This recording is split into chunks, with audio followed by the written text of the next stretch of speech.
Today, I'm back in Kerbal Space Program 1 for a very special challenge. In fact, I tried doing this in KSB 2, but it was just too laggy to justify actually going through with it. I wanted to make a rocket that used one and only one of every single part in the base game. Now, I did a similar challenge a while back with engines, and just like that one, I have one main rule. I'm going to try my best to make sure that every part has at least some purpose, and I really don't want to make a rocket and then just slap on the remaining 300 or so parts. So of course now I'm starting down the vehicle assembly building, but I didn't really know where to begin. Now you can see here I picked one of the command pods out and started putting out some adapters and stuff, but as I said, there's over 300 parts to place down, so figuring out a good starting point wasn't exactly easy. Now I was thinking maybe a lander on top would make a lot of sense, so I kind of started to go with that here. And you can see originally I was trying to use a lot of command pods because I didn't really think I was going to have that many individual landers. Now eventually I went for a minor redesign and I realized here I could use a lot of these fuel tanks up, but then I ran into a problem with the landing legs. I can't put them all around the rocket, and eventually I just went ahead here and tried launching this off. Now it actually did seem to work pretty well, and I found these cool pyramids down there, but otherwise I was still gonna need something to get me up into orbit, and for that I wanted to switch ahead to this other type of command pod. Now you'll notice this one is substantially larger than the other one I was using, and I'm using the same trick as before and using different variants of fuel tanks on the bottom so I can burn a lot more parts. And with that in place, I actually started building up another rocket on the side of this. This one's gonna be a little bit different, and it's actually gonna be for a jet that I want to fly on Laythe. Now I have these large liquid fuel tanks that I needed to give some purpose to, and this seemed like about the best way I could do it. Now I also used quite a few adapters here, but now I had to worry about the wings. Again, I can't mirror them of course, so I had to get a little creative with wing panels and create this fake delta wing on the other side. I really wasn't confident this was gonna fly very well, but I put a large engine on the top of it and I put one on the back as well. And you can see next I wanted to add on some wheels. Putting them on this plane at least gives them some purpose as sort of like landing gear. Now after putting mismatched wheels on every single side here, I wanted to try this on a launch pad and see how it would do. Now at first here, at least it was standing up, but that was pretty much the end of all the good news because it immediately started curving to the left as soon as I tried to launch it. Now I figured I could probably use this as a sample test for the plane, so you can see here, once I flipped over, I detached it, and trying this out now, it had a surprising amount of thrust, and I figured it might actually be able to fly. The wheels on it definitely weren't great, but they were tracking across the ground, and while they were slightly lifted up, with a few tweaks, I thought I might be able to get them to work. So I actually loaded up into the space plane hangar next, and I wanted to load up my rocket and just try out this plane in the air. I really wanted to verify it would fly before I actually got to Laythe. So you can see now on the ground, I fired up the engines and I wanted to try accelerating down the runway. The problem with the mismatched wheels though is it makes it really hard to get up to speed here, and this didn't really go great. Now fortunately though, cheating is always an option and it seems to always work out great, and you can see I'm trying this out in the air now. It was a little weird to control because it kept wanting to roll over to the right, but with enough practice here, I was actually able to gain speed and gain altitude, and that's pretty much my metric for figuring out if something is flying. So with that totally working, I wanted to add on some extra thrust here, and to do that, you can see I'm using the combination engine fuel tank thing and strapping it on the side, as well as giving it more fuel on top of that tank. And just for fun, I decided to use a fairing as a nose cone here, and with this, I wanted to give it a shot. Now it was still curving over to the left more than I wanted here, and this wasn't exactly great, but with a little bit of tweaking to the engine position, I gave this another try, and I at least managed to get it to curve over to the right now. Now, moving the engine back to center pretty much seemed to fix everything, and now I was able to fly almost straight up. This was really great, but you'll notice the more I fly, the more it's going over to the left, and I think that's because the fuel tanks on the right are emptying out, and that causes them to get too light. So for some extra stability on the bottom, I wanted to add on some wing panels, and of course, I wanted to use as many as I possibly could here, so I started using every every random variant I could find along the bottom of this engine. And with this, it still seemed to be flying fine, and higher up in the air, it also seemed to be a little more stable. Unfortunately though, it still was a bit too much for it to overcome, and even though it was staying up a little bit better, it still eventually mostly flipped over, and that was pretty much the end of that. Now, I decided here to actually clear off my design, but not entirely. Really what I wanted to do here was add on an extra top stage, and that's what I'm building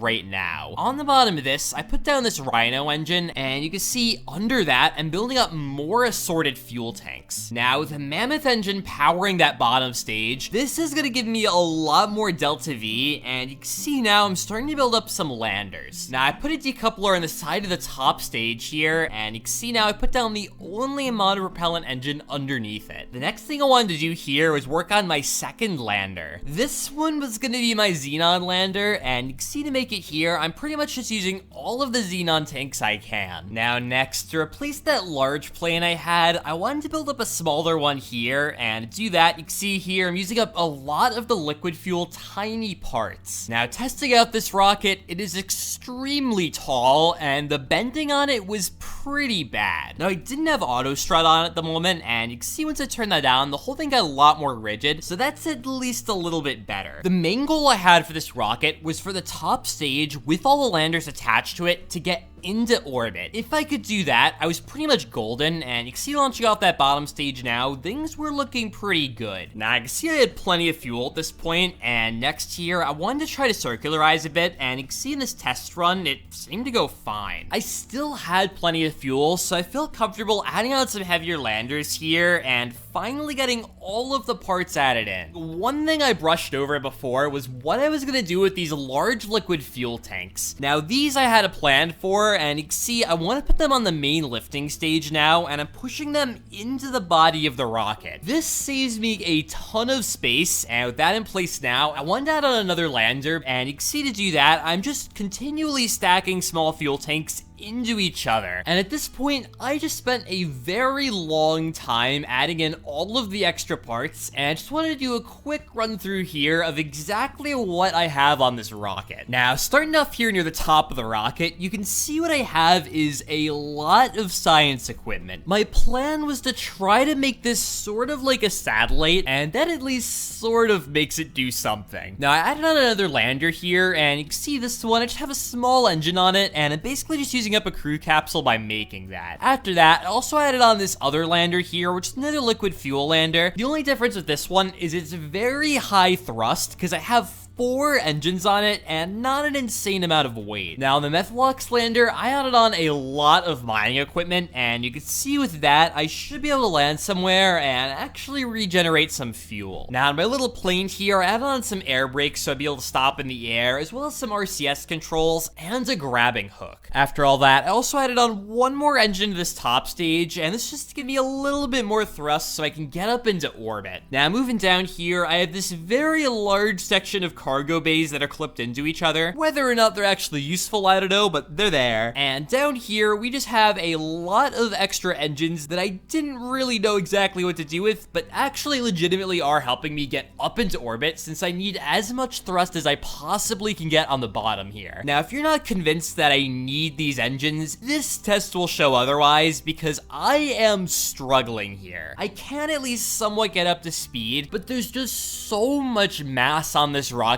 from all of the unnecessary parts, and this really weighs me down. Getting into orbit really shouldn't be hard, especially with this many engines, but it's just all of this extra weight and all of the extra aerodynamic losses I have here that are going to make it near impossible. And you can see now, once my liquid fuel stages ran out, I decided to pop off the top here, which didn't exactly go super well. After a quick flip around though, it actually did seem to recover pretty well, and now, while I didn't quite get into orbit here, I was considerably closer than I was expecting. I actually realized I forgot to add on right about 15 parts, so I had to do that first, which of course doesn't exactly help me out here. But next, I started pulling pulling parts off from the top of the rocket and moving them further down. Now, one of the things I had moved down is a lot of the scientific equipment, which means they aren't going to be getting into orbit, which was a bit of a shame, but it also saves an insane amount of weight here, and I realistically wasn't really going to do anything with those anyway. The important thing is that I can get all of the landers into orbit, because if I can at least do that, I know I can hit my targets that I definitely want to land on. Now, I'll talk about those a little bit later, but you can see now I'm trying again to get into orbit here, and things were looking at least a little bit better. I was trying to circularize here, and I got up to right around 1800 meters per second, but that's where I ran out of fuel. Now, for reference, I'm about 400 meters per second away, which isn't that far, but I was definitely going to need to make some changes, and one of them was moving this crew capsule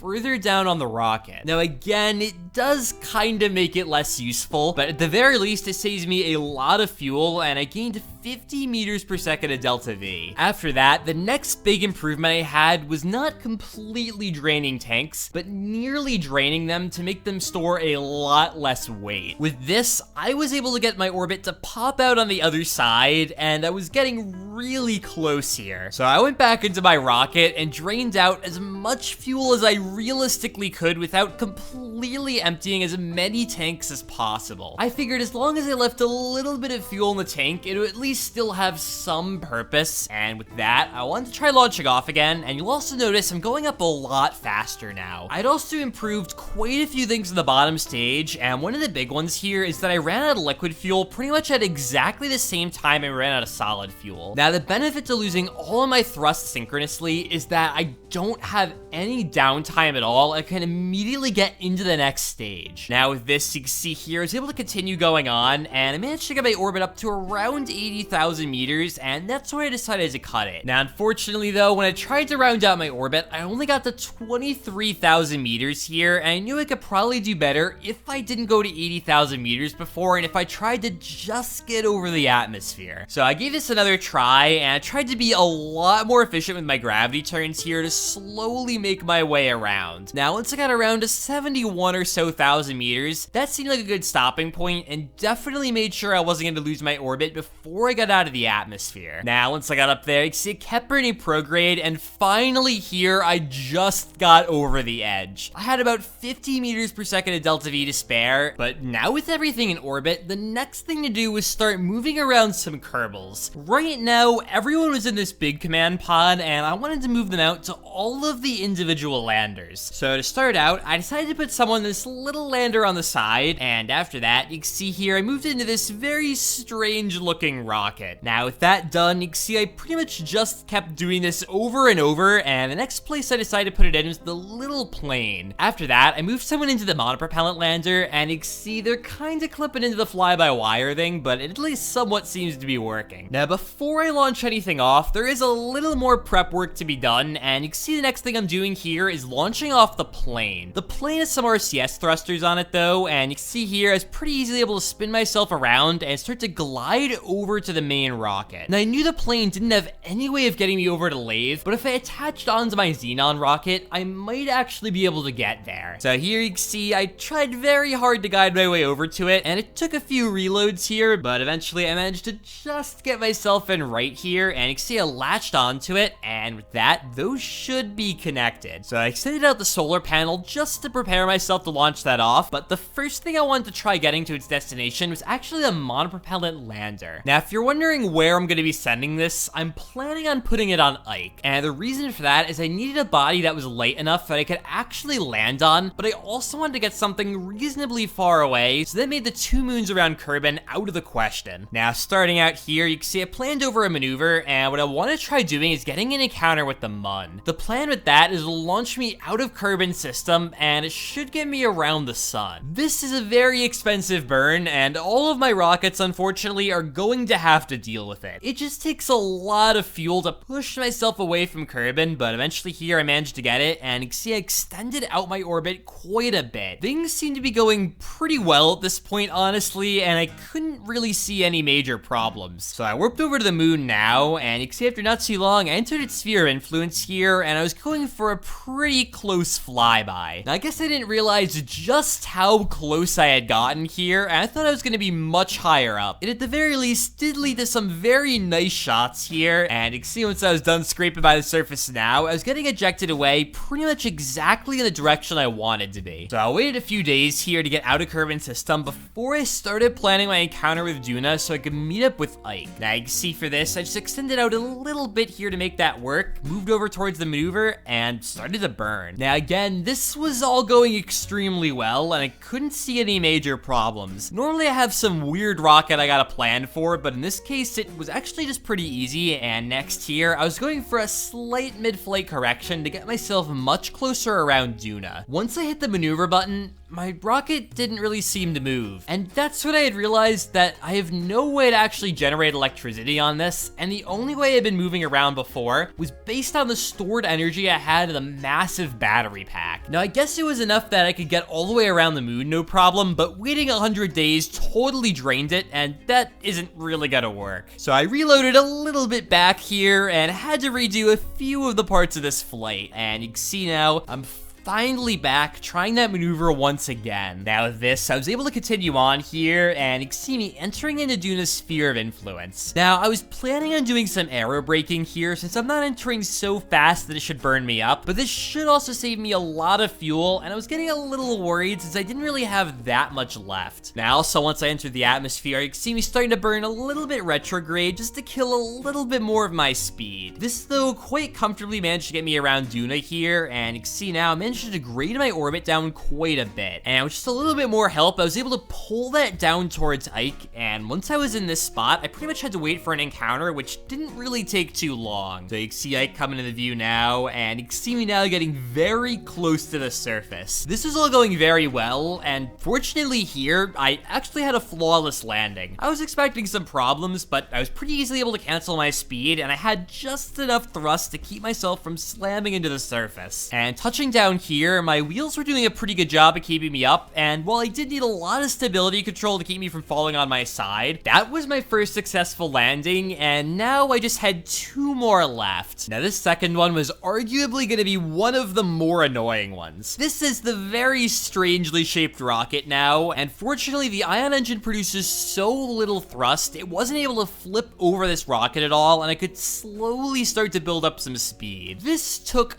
forever to get a lot higher up, but eventually I finally got an encounter with the Mun here, and I was able to get a nice gravity assist to launch me out of the system. Now the plan for this lander is to get over to Laythe, and that's because it has a breathable atmosphere, so I'll be able to fire up my plane's engines and actually take advantage of them. Joule is very far away though, and it took quite a while to finally build up enough speed to get all the way over there. Now, after what seemed like just about forever though, I managed to get all the way over to my encounter position, and once I had this, I started doing some plans to get myself to wrap around Tylo. Now, just like I've been using the Mun to launch myself out of Kerbal system, I wanted to use Tylo to capture myself into Joule system. I was doing all right on fuel, but I definitely wasn't in a great position, and conserving it like this was going to be a pretty big help. Now, this is pretty much exactly what I needed, and you can see now me doing that nice flyby Tylo here. Now, my original plan was to immediately get an encounter with Laythe right after that encounter with Tylo, and I did actually get that set up here. Now, I was just trying to get in the atmosphere a little bit so I wouldn't explode, and around 40,000 meters felt like a pretty good spot. So you can see me approaching now, and I'm just trying to scrape at the atmosphere. Things looked okay at first, and I thought that I was probably gonna be alright, but then it got a little chaotic,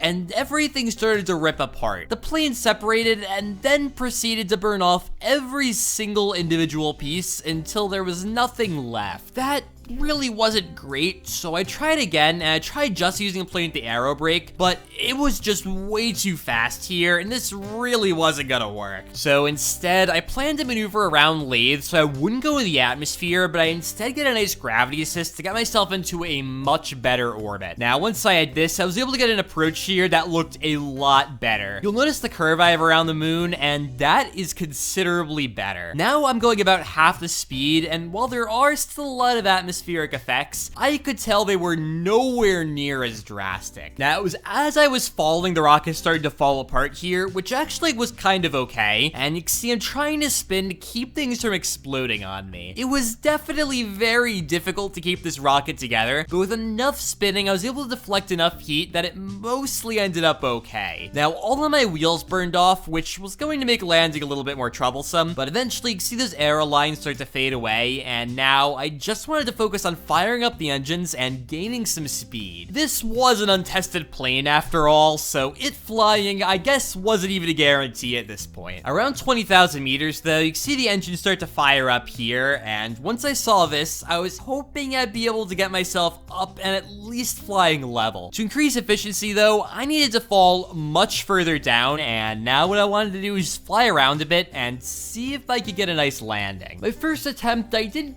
quite pull up enough though, and you can see I sort of just slammed into the ground. So for the next one, I wanted to be a little bit more careful here, and you can see I actually swung around to give myself a much larger area to land on. I'm also using RCS to give myself a bit of a boost here, and now just at the last second I deployed the air brakes, and while it looked really bad, most of the stuff I wanted to survive survived, and I would consider that a successful landing. And with that done, finally now we're moving on to lander number 3. This one I wasn't planning on going quite as far, and I just wanted to go to Minmus. Now you can see here I deployed off those solar panels, and I'm starting to burn away here and get myself much further out. You'll notice I'm starting out with very little fuel, and that was because I needed to drain those tanks in order to get into orbit. Now because this is the mining rocket, I was okay with doing that, and just as a proof of concept here, I wanted to see if I could land and fully fill my tanks. And you can see Minmus coming into view now, and as I get a lot closer here, I was hoping to find a flat landing spot, but I couldn't really see anything around me. Now the landing actually was also very smooth here, and I tried to deploy all of my mismatched landing legs to see if this would help me out at all. Now once I got near the ground here, you can see I was able to touch down very gently and stay mostly up. So in this very precarious position, I deployed off my drill here and wanted to see if I could time warp to fill up my tanks. This actually did seem to be working, and after a extremely long period of time here, I filled them up now, and with this, that actually was not bad, and I had 4,000 meters per second of Delta V. As a proof of concept vehicle, this was pretty good, and now it just had one last thing to launch off. Now, neither of these stages had a lot of fuel left in them at all, and what I wanted to do here was set them up sort of like a space station in low orbit. With that in place now, though, you can see I deployed off my Kerbal here, and I got back into this large rocket. So to get this to work, I turned this thing retrograde, cranked up the throttle, and as soon as I started to burn away here, I ejected the Kerbal and started to fly back towards the space station. Fortunately, I was able to get out fast enough that I didn't run out of fuel here, and you can see now I got back into this rocket, and with that, this is a successful mission completion. Now, if you're wondering if I missed any parts during this challenge, or if I forgot to include anything, I probably did. There's over 300 parts to keep track of, but the one thing I will say is that if I missed anything, it definitely wasn't an extremely big deal, and I could almost certainly slot it into my design no problem. But guys, if you have any more challenges either in Kerbal Space Program 1 or 2, make sure to leave them down in the comments below. And make sure to subscribe if you want to see more content like this, and otherwise, till next time.